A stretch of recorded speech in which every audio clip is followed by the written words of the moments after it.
Bienvenidos al canal internacional de difusión de la Gran Fraternidad Universal, Fundación del Dr. C. Reynodo de la Ferrier, cuya sede central se encuentra en Caracas, Venezuela.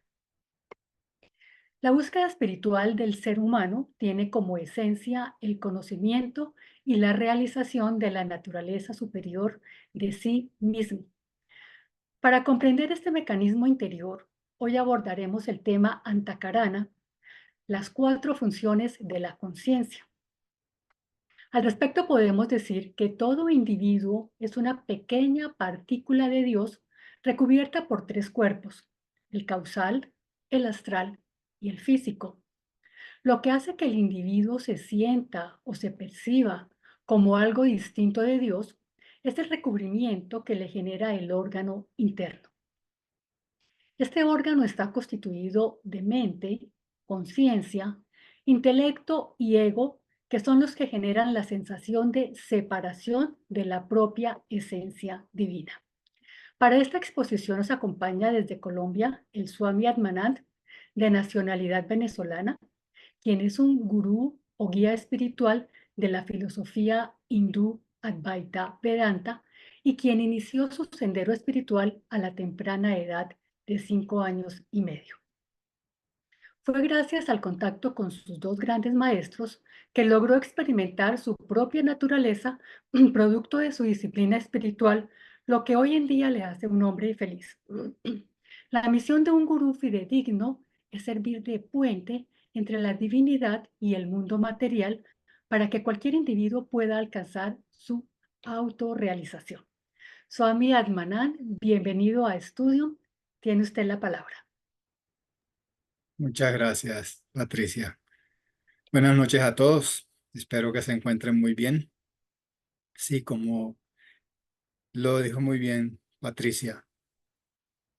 Digamos, en los Vedas, nosotros graficamos lo que es la relación del alma individualizada con el alma universal, haciendo la equiparación con lo que es el ciclo hidrológico.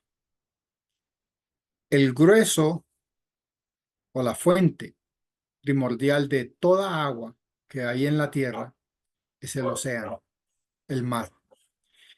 La fuente de todas las almas individualizadas que hay en el universo es eso que llamamos Dios o védicamente llamamos Brahman.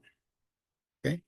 Ese Brahman, o digamos ese océano, por el influjo del calor del sol, se evapora. Esa agua evaporada asciende y forma nubes. Esas nubes son llevadas, vayamos guardando la relación para luego yo explicarles el proceso de manifestación de las almas individualizadas. Esas nubes son llevadas por el viento hacia algún pico de una montaña en donde se enfrían y precipitan en forma de lluvia. ¿Ok? Ahí en la montaña o se congelan si son muy elevadas, o caen en torrentes, o caen en cuencas que van formando los pequeños riachuelos, quebradas, arroyos que caen a ríos, que caen a su vez a ríos más grandes, hasta que llegan a los grandes ríos como el Nilo, el Amazonas, el Orinoco, que desembocan en el océano nuevamente. ¿Ok? Ese proceso es el mismo proceso de de la evolución de las almas. La fuente de todas las almas es el Brahman, es Dios mismo. Esa luz radiante del sol es el poder de la voluntad. Es decir, cuando el Brahman decide algo, cuando eso que llamamos Dios, que en realidad es un término que se ha utilizado como para darle una determinación, un nombre. En realidad, nosotros le llamamos Brahman, la fuente, la esencia. Decide, esa es la luz radiante del sol, el poder de la decisión, el poder de la voluntad o la volición, decide entonces manifestarse, ya deja de llamarse Brahman y pasa a llamarse lo que llamamos Atman o el alma, pero es el alma universal. ¿Sí? Es el agua evaporada que está nadando o flotando encima del océano sin haber todavía conformado nubes. Cuando esa alma universal es adicionada con partículas de polvo que están flotando en el aire, entonces empieza a aglomerarse y forma nubes. Cuando esa alma universal decide entonces manifestarse, se recubre de su primer cuerpo, que es el cuerpo causal, el cuerpo de los pensamientos, cosas.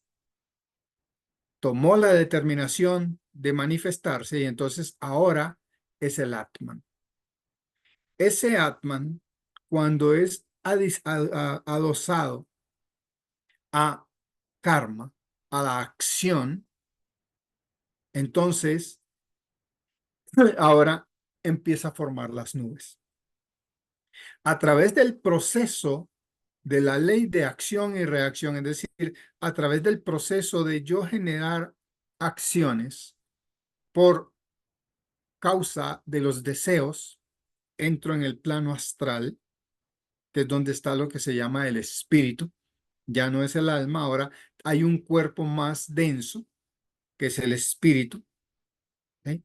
Ese cuerpo espiritual o fantasma o espíritu, ¿sí?, es el que es llevado por los efectos del karma a las diferentes manifestaciones o a las diferentes encarnaciones.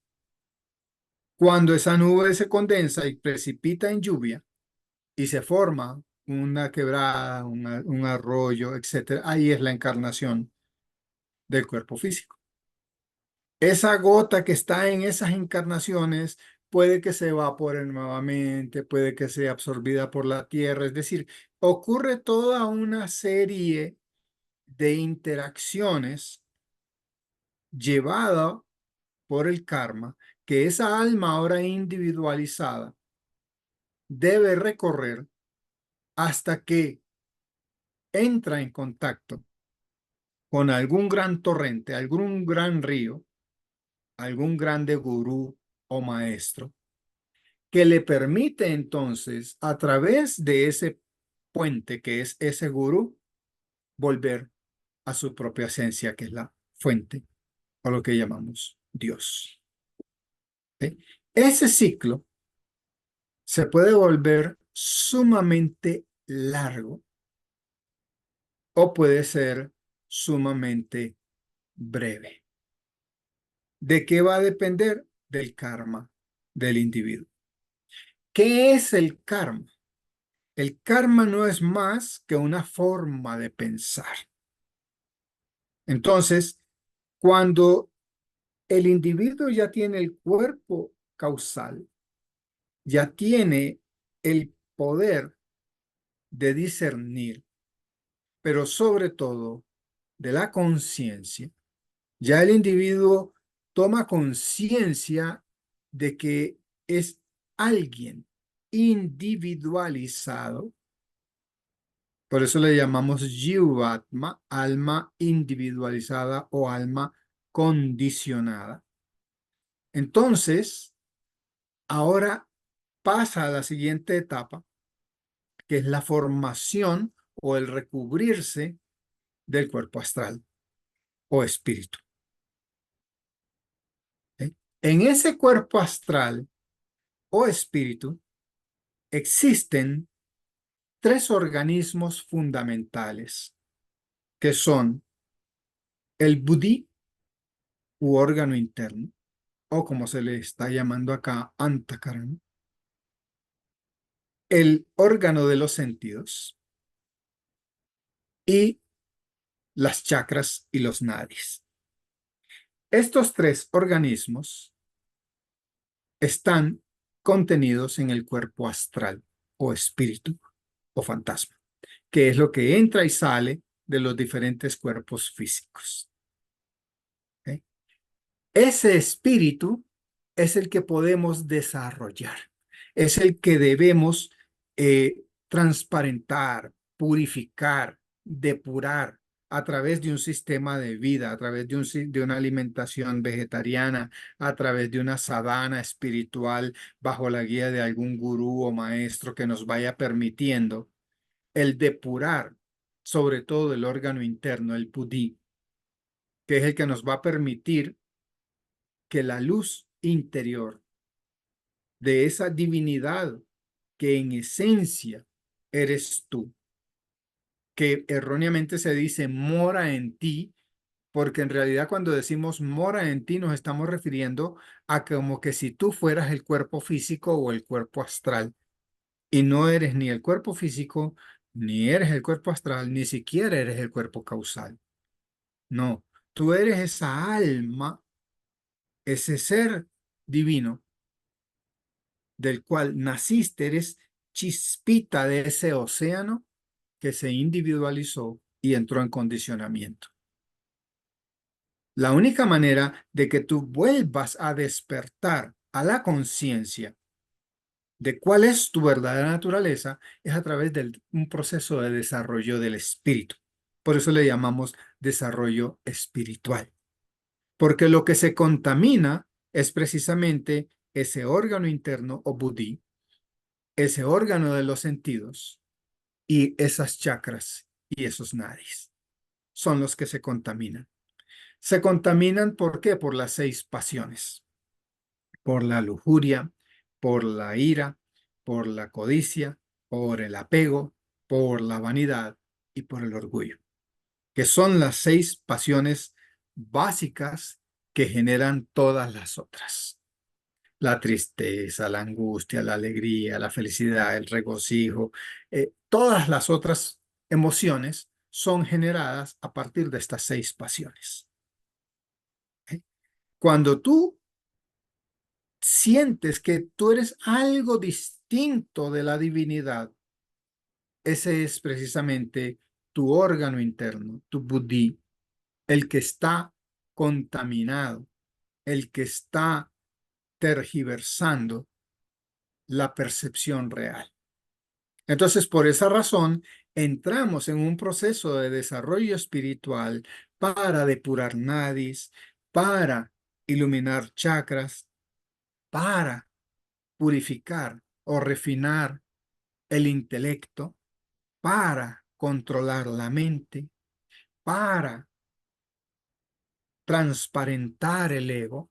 Se ha traducido erróneamente que el ego hay que eliminarlo. No, el ego no se puede eliminar, porque mientras haya ego, tú puedes estar manifestado en este plan. Para yo poder estar aquí dándote esta enseñanza, tengo que utilizar mi ego.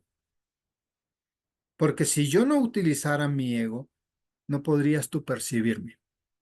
Así de simple. Lo que me genera esta individualización es el ego. Lo que sucede es que cuando el individuo ya a través de la gracia de algún grande gurú o maestro logra transparentar el ego, entonces la voz de la divinidad utiliza ese cuerpo manifestado para transmitirse de labios del gurú a oídos del discípulo en algo que llamamos la enseñanza, que es esto que estoy compartiendo contigo.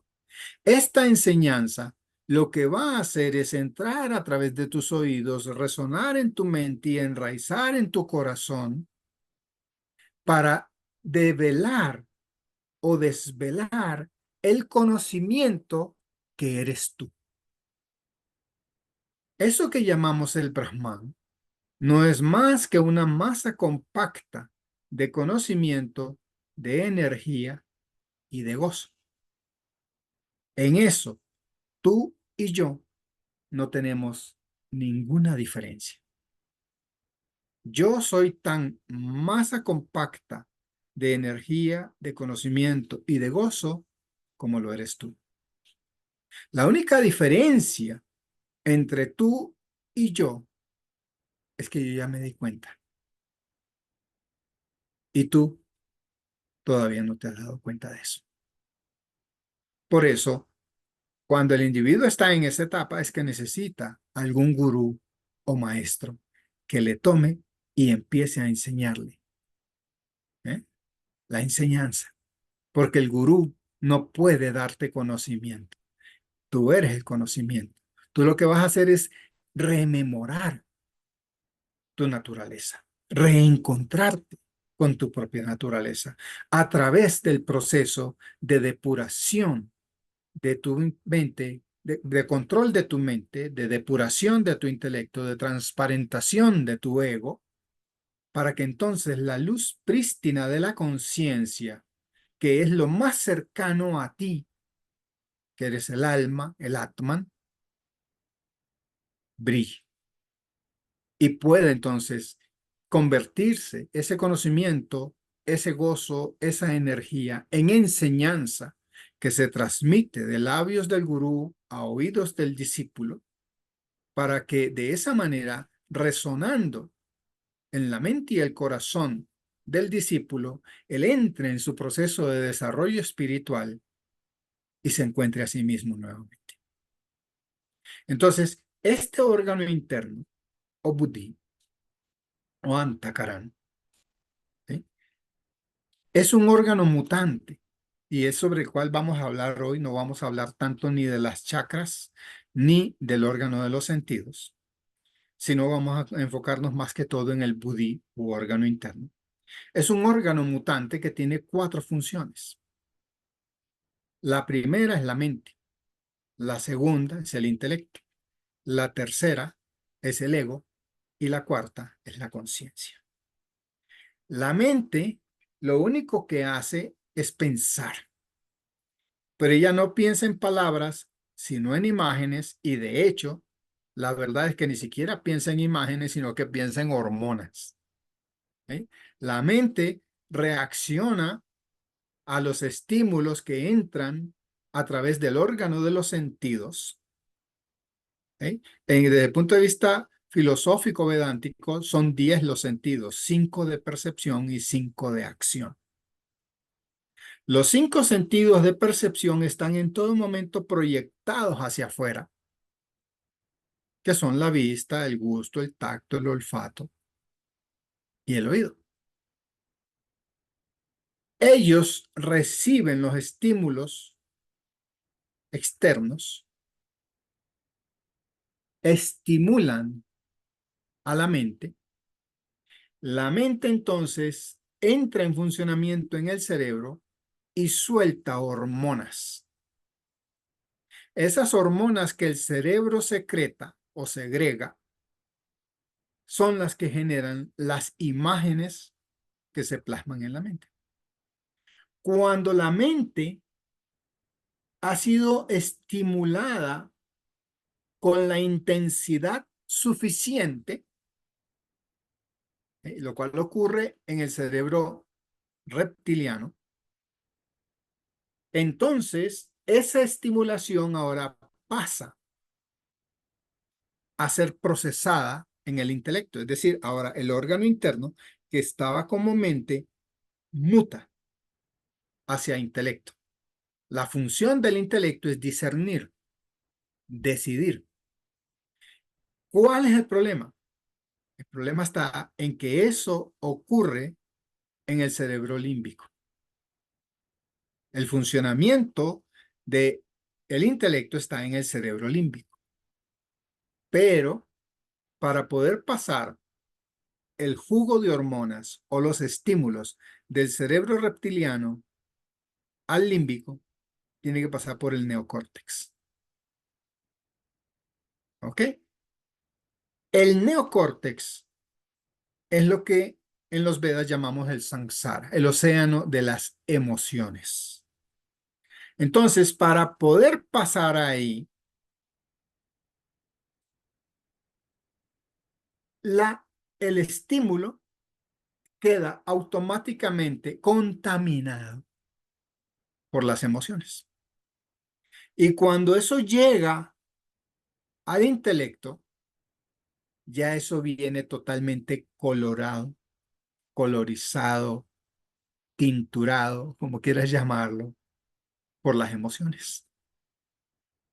Así que lo que el intelecto va ahora a discernir ya prácticamente está predeterminado por las emociones que se le adosaron al estímulo desde el momento en que fue recibido hasta el momento en que el órgano interno, ahora convertido en intelecto, va a procesar. Cuando el intelecto procesa, entonces la conciencia toma una decisión, porque ese eres tú, el Atman, el que tiene el poder de la voluntad, el que tiene el poder de decidir. Y entonces, una vez más, el órgano interno muta y se vuelve ego. El ego no es más que el agente de la acción, el que ejecuta la acción. ¿Eh? Eso ocurre en millonésimas de segundo. Muchas de esas funciones están automatizadas. Entonces, eso es lo que, que hace que si tú vas en la calle caminando tranquilamente y pasa a alguien y te mete un empujón o te cachetea, o sea, tú ni siquiera estás consciente de que hubo el estímulo en el sentido del tacto, que llegó a la mente y ese procesó sus hormonas, tomó la decisión, lo mandó, lo adosó de emociones, llegó al intelecto, el intelecto dice, ve, ¿quién se ha creído? ¿Por qué me quiere, me viene a empujar o a cachetear sin ninguna razón de ser? Y entonces decide la conciencia, dice, no, pues yo también tengo que meterle su cachetada para que respete. Y entonces se activa el órgano del agente de la acción, que es el ego, y ta, yo le devuelvo la cachetada a la persona. Eso pasó así, en un abrir y cerrar de ojos. Y muchas de esas acciones, que no son realmente acciones, sino reacciones que los individuos tenemos, son desde el inconsciente. Son totalmente automatizadas.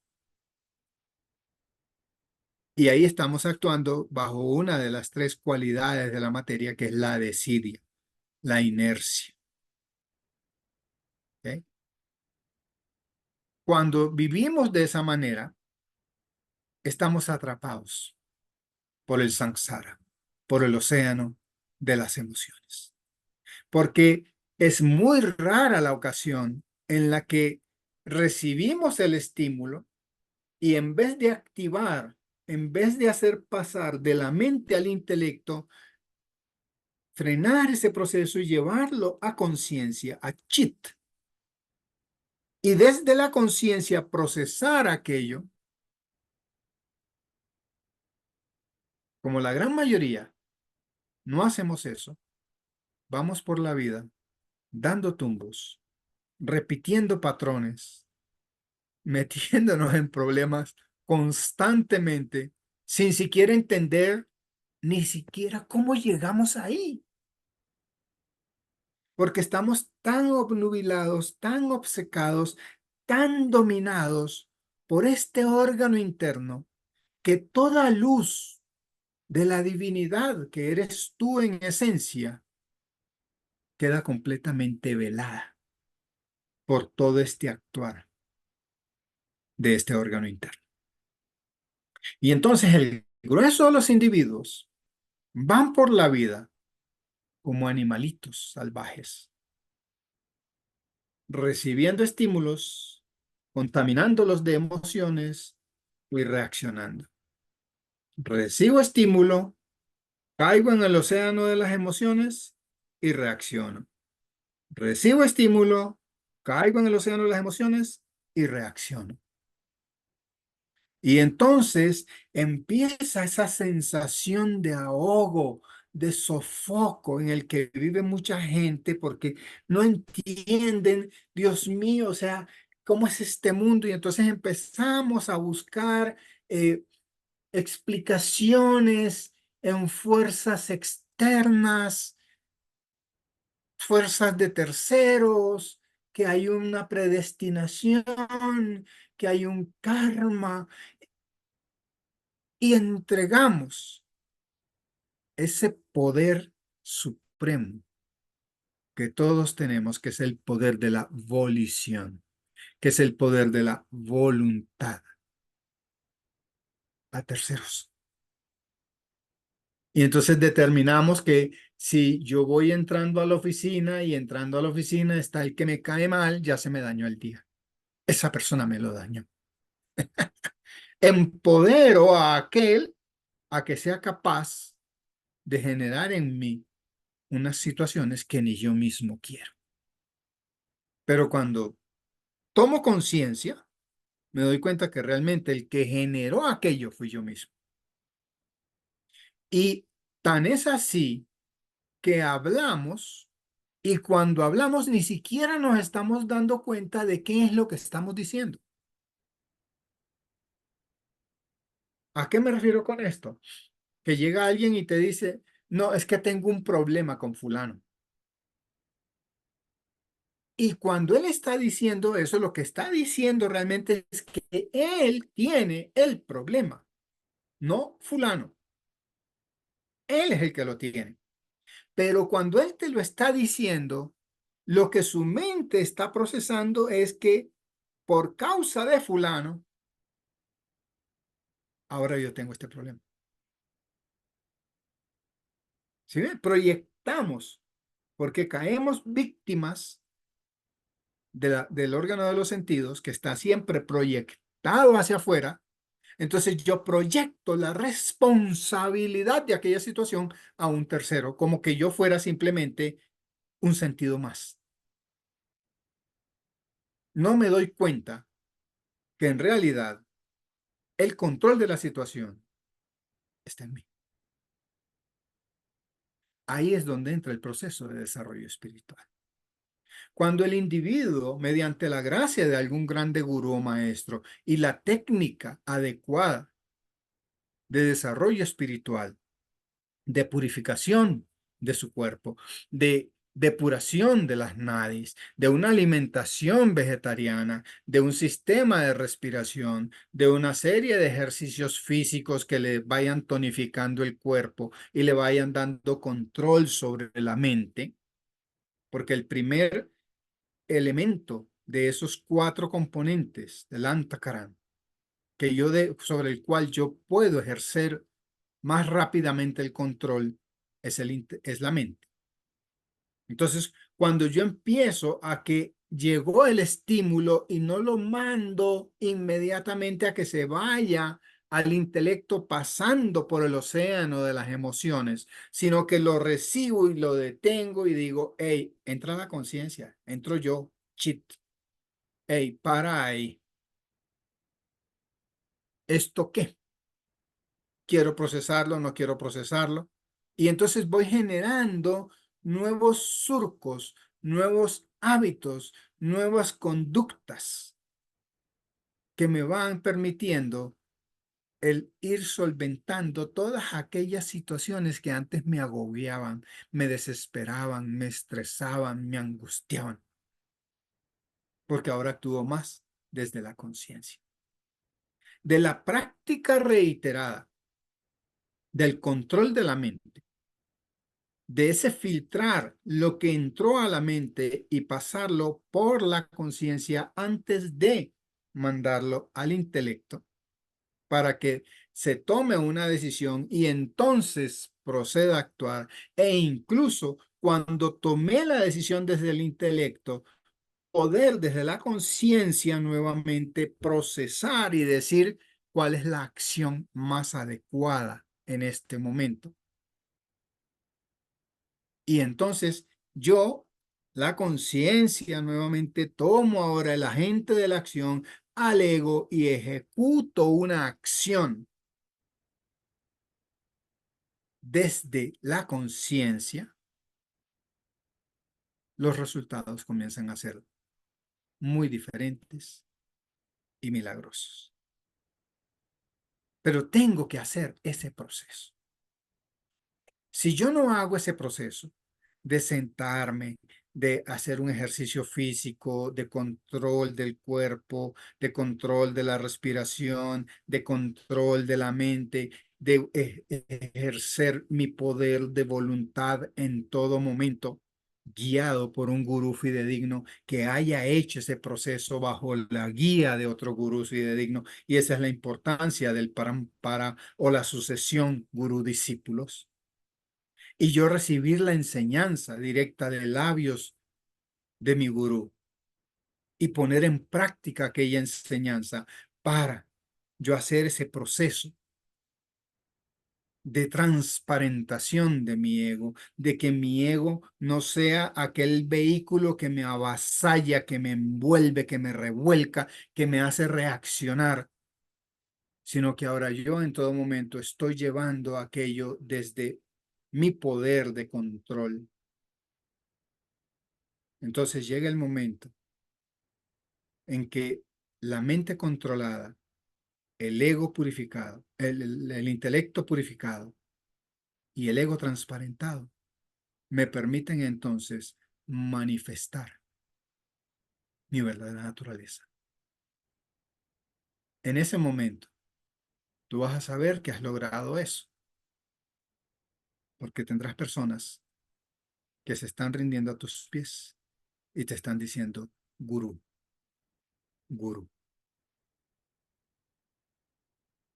Pero mi sincero consejo, aun cuando estés ahí, no te duermas en los laureles. Sigue rendido tú a los pies de tu gurú como yo estoy a los pies del mío, para mantener en todo momento al ego fuera de la ecuación. Porque en el mínimo descuido, la mente vuelve a sus viejos hábitos. Ese órgano interno vuelve a sus viejos torrentes y te puede volver a envolver. Por eso es fundamental que tú busques un sendero espiritual, te dediques a tu autoformación, a tu autoeducación, a tu desarrollo espiritual, para que puedas llegar a descubrir, ojalá en esta misma encarnación, tu propia naturaleza y vivas una vida feliz, pacífica, armoniosa, gozosa y sobre todo libre de todo sufrimiento y de todo condicionamiento. Eso es lo que yo quería decirles hoy. Om, om, om. Jai Gurudeo Parvati Pate Arahara Mahadev. Si hay preguntas. Claro que sí, pues muchísimas gracias, Swami Atmanand, por esta enseñanza tan valiosa. Por fortuna quedará grabada porque es necesario verla varias veces para decantar. Tan valioso todo lo que nos ha dicho, es muy profundo y usted nos lo ha entregado de una manera que podamos comprenderla. Y por supuesto para que actuemos, como usted lo ha dicho, desde la conciencia, para transformar nuestra existencia. Bueno, vamos a dar paso a algunas preguntas, pero antes quisiera que muy brevemente Swami Atmanand nos diga la Vedanta, la Advaita Vedanta, realmente que es la filosofía desde donde nos está transmitiendo toda esta enseñanza, en qué consiste, muy brevemente si es posible. En la Advaita Vedanta existen 7 escuelas de filosofía. Okay. Está la escuela Jaina, está la escuela del yoga, de Patanjali. Cada avatar vino a enseñar algún aspecto de la manifestación y el manifestador, luego lo que llamamos Purush o el espíritu y Prakriti o la materia. ¿Ok? Dependiendo lo que él quiso enseñar, vino Maharishi Kapil, vino Maharishi Patanjali, vino Vedavyas, ¿ok? Y todos y cada uno de ellos compendiaron algunos aspectos de la manifestación y se crearon estas 7 escuelas de filosofía, 8 en realidad. ¿Ok? Entonces está la escuela Jena, la escuela Sankhya, el yoga de Patanjali, está la escuela Vaiseshika, está la escuela Purva Mimamsa, la escuela del budismo y está la escuela de la Uttara Mimamsa. ¿Ok? Uttara Mimamsa lo que significa es la Mimamsa última, la última Mimamsa, que es el Advaita Vedanta. El Advaita Vedanta lo que hace es englobar a las otras 7 escuelas en, es como digamos el pináculo, es la que viene a cerrar todas las escuelas, fusionándolas como una sola y enseñándoles a la gente. No hay diferencia en ninguna escuela. Lo que sucede es que, es como decirte, una cosa es lo que se enseña en párvulos, prejardín, jardín, otra cosa es lo que se enseña en primaria, otra cosa es lo que se enseña en secundaria, otra cosa es en la universidad, otra cosa en el posgrado, otra cosa en maestría y otra cosa en doctorado. ¿Sí? Pero sin la enseñanza del kinder, tú no puedes llegar al doctorado. Entonces, digamos, la Uttara Mimamsa o el Advaita Vedanta es el doctorado, pero en el sentido de que compendia todo. Por eso se le dice a la escuela no dualista, porque aquí no hay dos, sino que todas las escuelas son una sola, misma y única enseñanza. Lo que pasa es que enseñada desde diferentes puntos de vista, desde diferentes tópicos. Y la escuela Advaita Vedanta lo que hace es decirte, la escuela Jena tiene razón, el Sankhya tiene razón, el yoga de Patanjali tiene razón, la Purva Mimamsa o la escuela dualista tiene razón, y la no dualista lo que te dice es, todas estas escuelas tienen toda la razón, porque todo eso, compendiado en una sola cosa, es la misma enseñanza. Muy bien, Swami, muchas gracias. Con gusto. Eh, bueno, vamos a dar paso a las preguntas, pero bueno, antes una pregunta más de acá. Detrás de usted estamos observando un maestro. ¿Cuál es ese maestro? Él es mi segundo maestro. Yo tuve un primer maestro que se llamó Swami Guru Devanand Saraswatiji Maharaj, que él fundó una escuela que se llama Sociedad Internacional de Realización Divina. Y a la muerte de él, él dejó instrucciones de que fuéramos a India a buscar al Shankaracharya. Shankaracharya es el, digamos, como decir, el papa de la filosofía yoga y que buscáramos al Shankaracharya del norte, en India hay 4, para que él continuara nuestra enseñanza. Cuando viajamos a India en el año 92, ahí fue donde encontré a mi segundo gurú, que es el que está acá, Swami Shivanand Saraswatiji Maharaj, quien trajo la enseñanza ya de la orden monástica de Shankaracharya como tal. Él se fue nombrado por su gurú como el primer Shankaracharya de América. Y ahora hay 5 Shankaracharyas en el mundo, antes eran solo 4. Y al él abandonar su cuerpo físico, pues me dejó a mí como su sucesor y es lo que me hace que yo ahora sea el Shankaracharya de América. El que está ahí es mi gurú. Muchas gracias, Swami. Algunas de las preguntas usted ya las ha contestado, pero como ha sido una conferencia con tantos conceptos, vamos a transmitirla nuevamente porque seguramente al contestarla usted vamos a entender un poco más todo lo que hemos visto el día de hoy. La primera pregunta dice así: ¿es la mente el asiento de la conciencia individual? No. O sea, la conciencia, como les dije, es un órgano interno, o el budí. ¿Sí? Ese órgano interno tiene 4 funciones.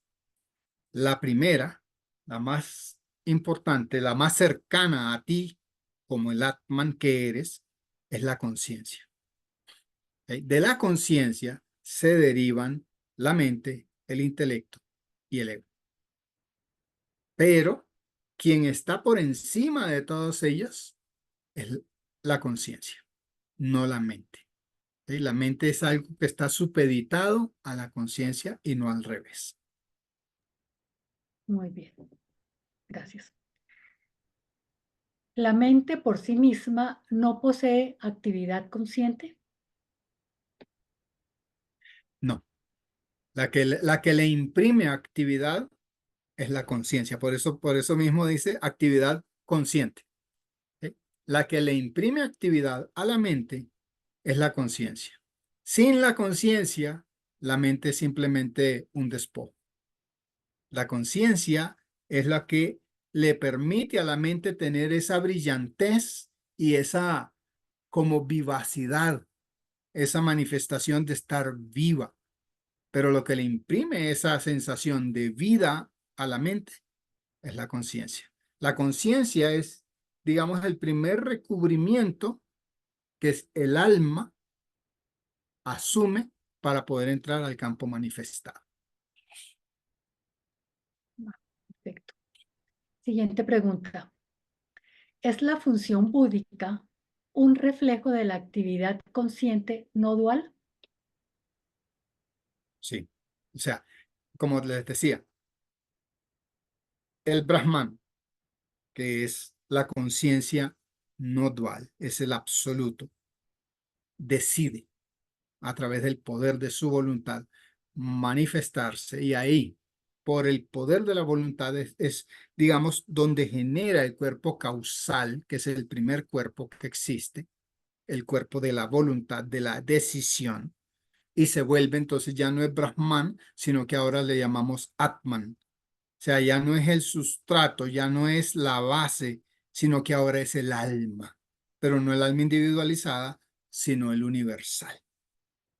Cuando esa alma universal ahora quiere desempeñar un determinado rol, entonces se individualiza y ahí es donde nace la función búdica. Cuando ya el alma universal se individualiza y se vuelve una jiva atma, un alma individualizada, ahí es donde surge el budismo. Antes no. Gracias. Siguiente pregunta. ¿Son las variaciones mentales lo que posibilita el desencadenamiento del karma? Total, total. Lo que les decía ahora, la mente recibe el estímulo. Ese estímulo genera el caldo de hormonas en el cerebro, que es lo que empieza a generar emociones. ¿Sí? Esas emociones tinturan, coloran, le dan barniz a ese pensamiento o a ese estímulo que se recibió y entonces eso pasa al intelecto, que es donde se toma una decisión y la decisión que toma el intelecto impulsa o impele al ego a que entre a la acción. Entonces, si yo controlo mi mente y no la dejo y no dejo que las emociones se metan de por medio, obviamente la acción resultante ahí va a ser muy distinta a que si yo no controlo la mente y no controlo las emociones. Entonces, obviamente, de la mente surge la acción inherente a ello. Muy claro. Gracias. Siguiente pregunta. ¿El estado de conciencia de un ser humano depende de cuál de las cuatro funciones predomine?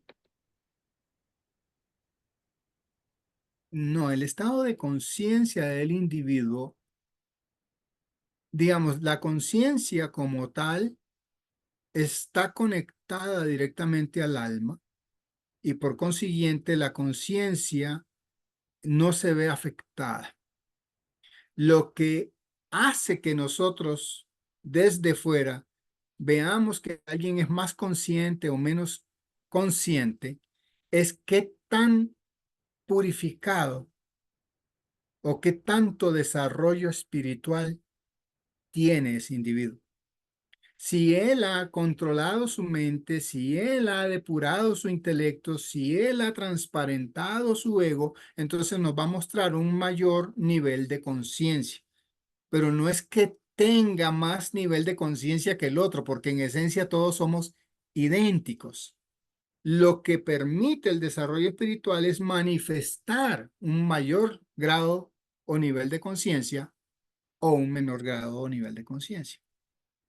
Pero el nivel de conciencia que todos tenemos es el mismo. Lo que va a variar es qué tan depurado, qué tan desarrollado tengo yo mi espíritu que me permita entonces manifestar mi nivel de conciencia más elevado o menos elevado. ¿Sí me explico? Tiene cerrado Así el es. micrófono. Sí, sí, muy bien. Bueno, vamos con la siguiente pregunta, Swami.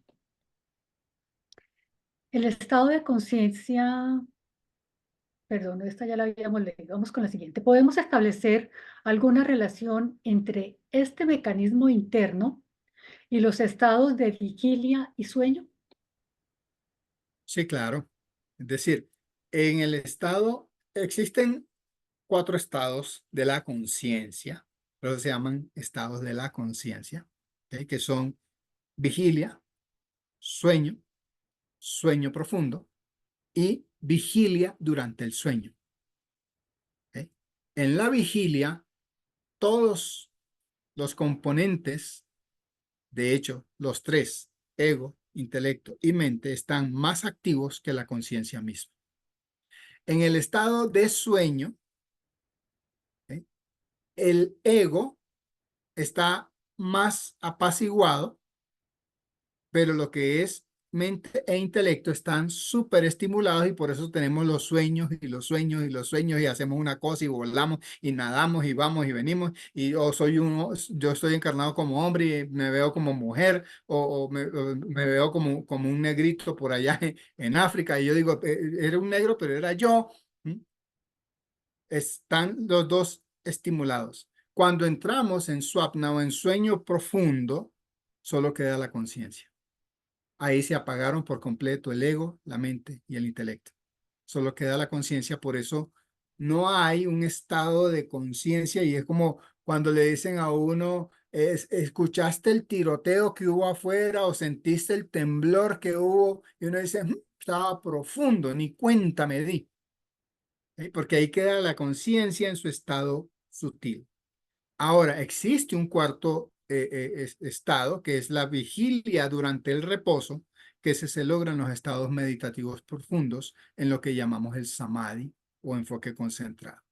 Eso es lo que a conciencia todo individuo debería buscar experimentar, porque ahí es donde empieza el proceso de control de la mente, de depuración del intelecto y de transparentación del ego. Cuando nosotros nos sentamos a meditar y a conciencia refrenamos todos esos impulsos que el órgano de los sentidos manda constantemente porque yo estoy sentado en mi proceso meditativo.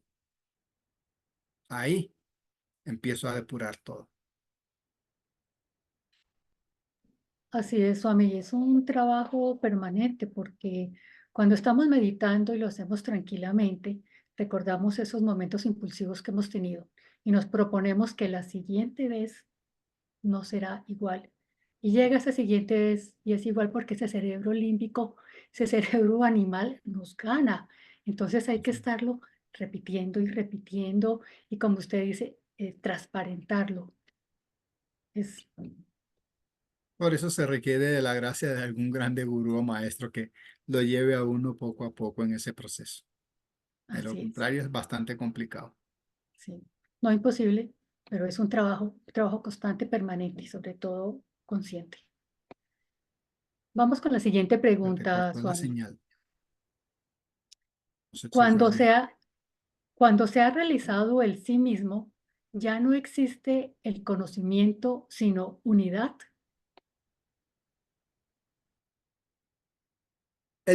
La esencia del individuo es el conocimiento. O sea, todos nosotros somos conocimiento, energía y gozo.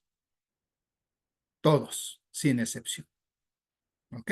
Entonces, cuando el individuo ha logrado el desarrollo espiritual y ha logrado ese despertar a la conciencia y darse cuenta de su propia naturaleza, él entiende por la experiencia propia, por eso se llama sabiduría, porque ahora lo sabe, porque lo experimentó, no porque lo leyó en algún libro, no porque alguien se lo dijo, sino porque lo saboreó, lo experimentó directamente a través de la intuición.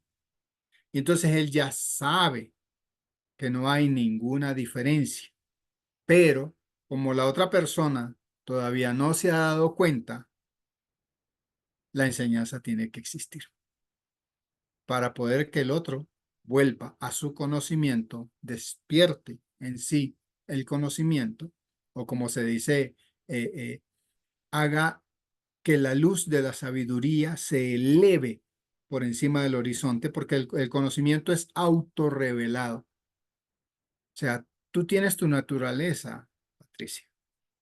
¿Ok? Tú eres conocimiento en ti mismo.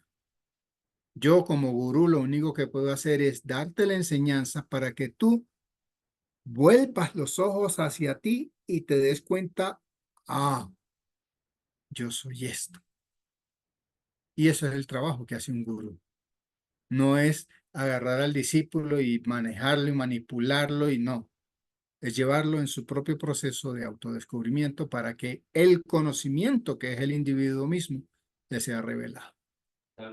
Sí, en cuanto al conocimiento y en cuanto a experimentar esa unidad, Swami, ¿cómo se logra? Cuando tú has realizado tu propia naturaleza, te das cuenta que todos somos uno. No hay dos. Nunca ha habido y nunca los habrá. Todos somos uno. Un insecto, un virus, una bacteria, porque vamos a decírtelo así, para tratar de explicarlo a través de la enseñanza. Si nos ponemos a buscar la esencia de todos y cada uno de las criaturas animadas o inanimadas que existimos en este universo, a fin de cuentas, todas nos reducimos a algo muy simple, átomos. Entonces, cuando el individuo se da cuenta que todos nosotros somos átomos, no hay ninguna diferencia entre uno y otro porque todo átomo es un núcleo con protones, neutrones y unas órbitas con electrones. Eso somos todos. Así es. Siguiente pregunta. Llega un momento en que nos establecemos neutros ante los estímulos externos para no caer más en el automatismo o inercia. No, establecernos neutros, no. Que los procesamos de manera diferente, sí, pero neutros no, porque ese es el concepto que mucha gente tiene erróneo de que un yogi es un mueble, un ser impasible que se queda ahí, que no importa lo que esté pasando, él mantiene su paz y su tranquilidad. No, la paz y la tranquilidad no tienen nada que ver con la inercia. O sea, yo puedo estar metido, como le enseñó el señor Krishna a Arjun, en medio del fragor de la batalla, cortando cuerpos con una espada, matando gente de lo lindo, pero acá y acá yo estoy en paz y en calma. ¿Ok? No confundamos, mucha gente piensa eso de nosotros los yogis, que nosotros somos muebles, que nos sentamos ahí como una estatua, que no nos movemos, que no actuamos. Entonces cuando ven que un gurú de repente se levanta y pega cuatro gritos y tal, y dicen, uy, ¿qué clase de gurú es? No tiene autocontrol. No, una cosa no tiene nada que ver con la otra, que de labios para afuera ese gurú esté furioso. A mí me pasó en muchas ocasiones con mi gurú, que él era muy shivaico. ¿M? Eso era, parecía furioso y tal, y apenas se iba la otra persona a la que le había armado aquel mae, aquel drama, aquel papelón, y se sentaba conmigo, estaba atacado de la risa. El que no entiende eso dice, estos gurús son como bipolares. No, es que la molestia es con la acción indebida de aquel discípulo y a esa acción es a la que se reprende, ni siquiera es al discípulo. Porque no es que el gurú se enojó con el discípulo y ya no te quiero, no, el gurú sigue amando al discípulo incondicionalmente en todo momento, pero su actuar indebido no debe ser tolerado. Y hay que actuar de la forma que sea necesaria para sacudirle su espíritu y que él se dé cuenta del error en que está incurriendo. Punto. Pero de ahí a que este vino y me metió una cachetada y entonces ay, me metió la cachetada. Ay, no. O sea, como decía mi gurú, si tú ves que viene un loco con un palo a darte palazos, por lo menos sal corriendo, evítate el palazo. Tienes cerrado el micrófono. Sí, decía que un poco de humor ha sido muy bueno en este momento, nos ha hecho reír muchísimo y nos ha dado, digamos, ejemplos muy claros, porque esa es como la idea que tenemos del gurú, del swami, como usted dice, como que son imperturbables y que son, sí, imperturbables interiormente, sí, no se dejan llevar por esos cambios de me gusta, no me gusta, la alabanza, el vituperio, pero reaccionan, o sea, estamos en el mundo donde reaccionamos. Entonces, ha sido muy clara esta respuesta y nos desmitifica porque ya nos ha explicado también de sus gurús lo que ha sucedido y por qué lo hacen, porque el discípulo seguramente lo requiere en ese momento, es parte de su enseñanza, en fin, y porque está en este momento, en este encarnado aquí, en este plano. Muy claro, gracias.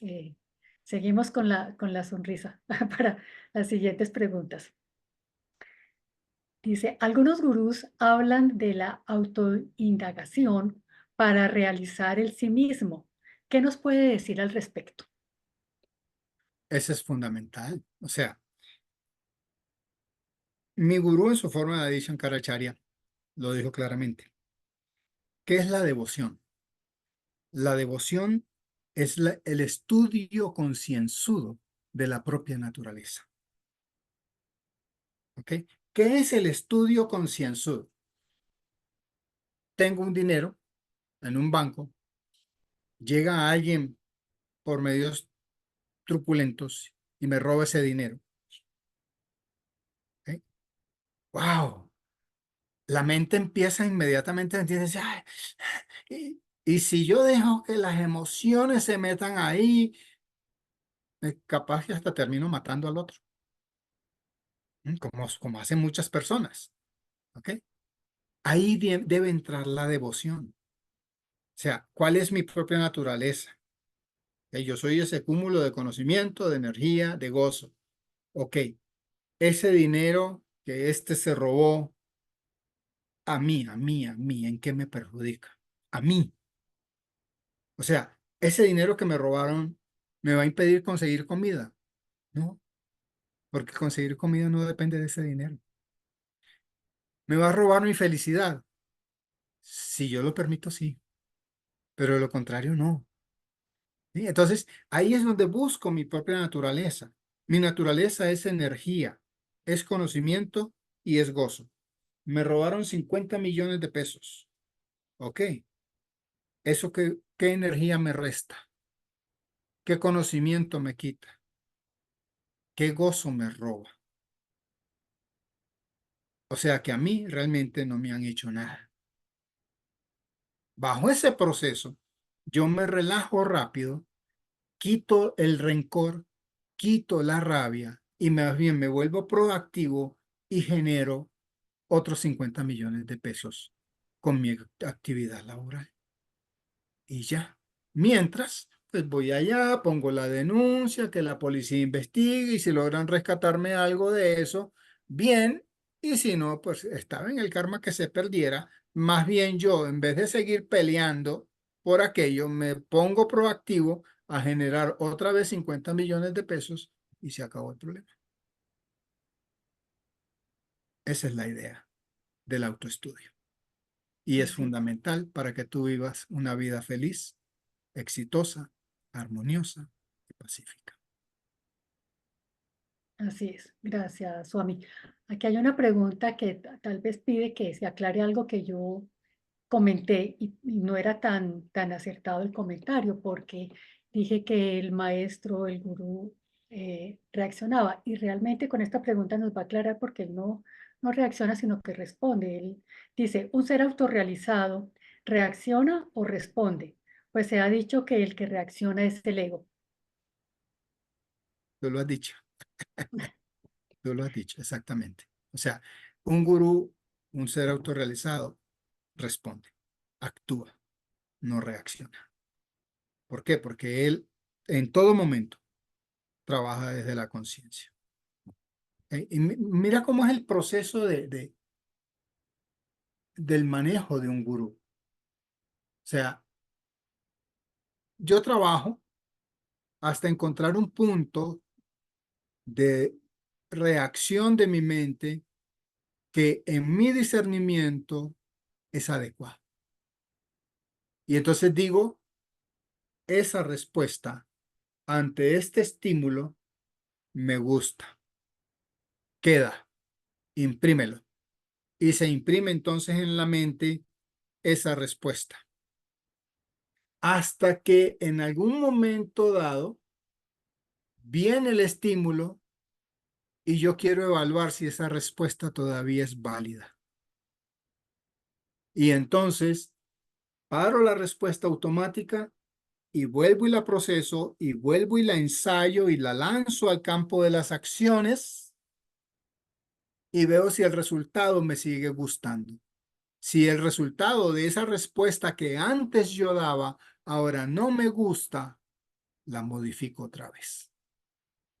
Y eso es lo que hace bastante incomprensible a un gurú, porque un gurú siempre va a actuar de acuerdo al tiempo, al lugar y a las circunstancias en las que se encuentre. Y como esos tres, por eso se llaman variables, siempre están variando, el gurú también está variando.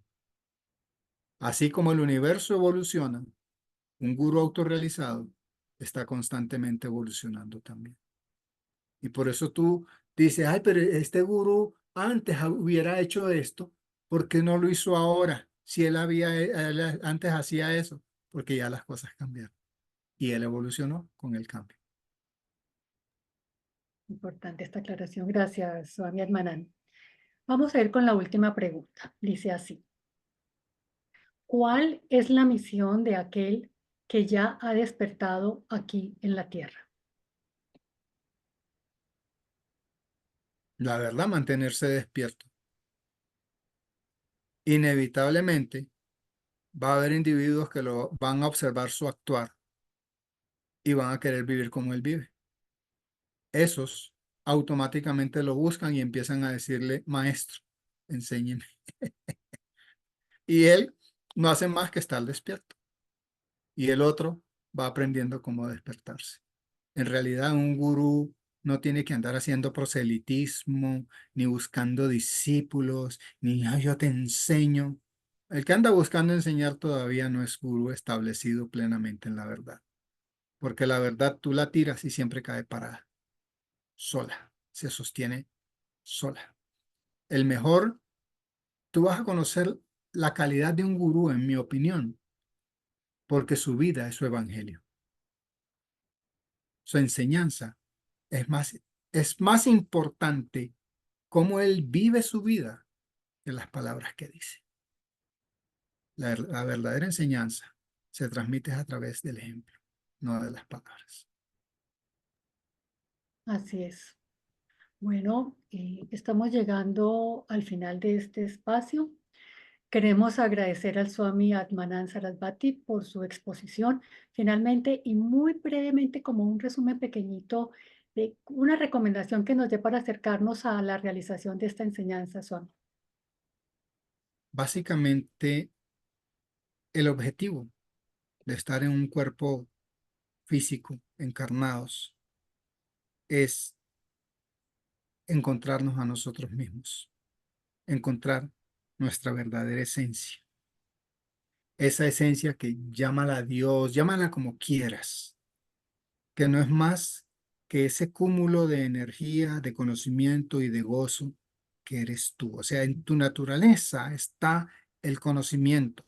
Solo tienes que despertar. En tu naturaleza hay energía, solo tienes que usarla. En tu naturaleza, tú eres gozoso. Simplemente disfruta el gozo. No te compliques la vida. Date cuenta que no hay nada allá afuera que te pueda afectar, que te pueda perjudicar, a menos que tú así decidas que sea. Porque este cuerpo que te encontraste acá tiene un máximo destino y es la muerte. Tarde o temprano, todos los que estamos aquí vamos a morir, tarde o temprano. No ha venido el primero que se haya quedado para siempre, porque es ley de la vida. Todo lo que nace tiene que perecer. Todo. Este cuerpo también va a perecer. ¿Qué haces tú en ese tiempo que transcurre entre el nacimiento y la muerte?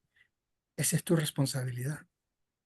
Y si es tan breve el espacio de tiempo, ¿para qué te amargas?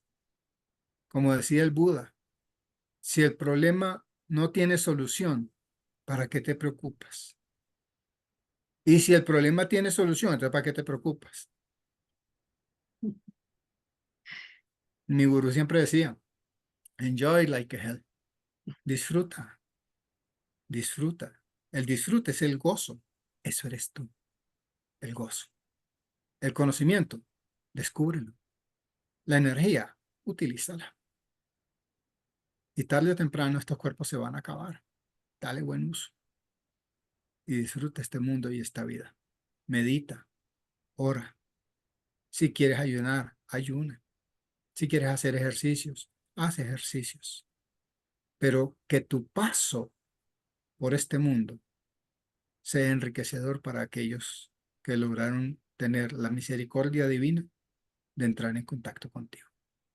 Ese es el mejor evangelio que puedes enseñar. Sirve a todos, ama a todos. Qué maravilloso. Muchísimas gracias, Suárez Banat, por haber aceptado esta invitación y esperamos tenerlo pronto nuevamente aquí en estudio. Con mucho amor. Dios los bendiga y estamos en contacto. Muchas gracias, Swami. Gracias también a todos y cada uno de ustedes por su compañía.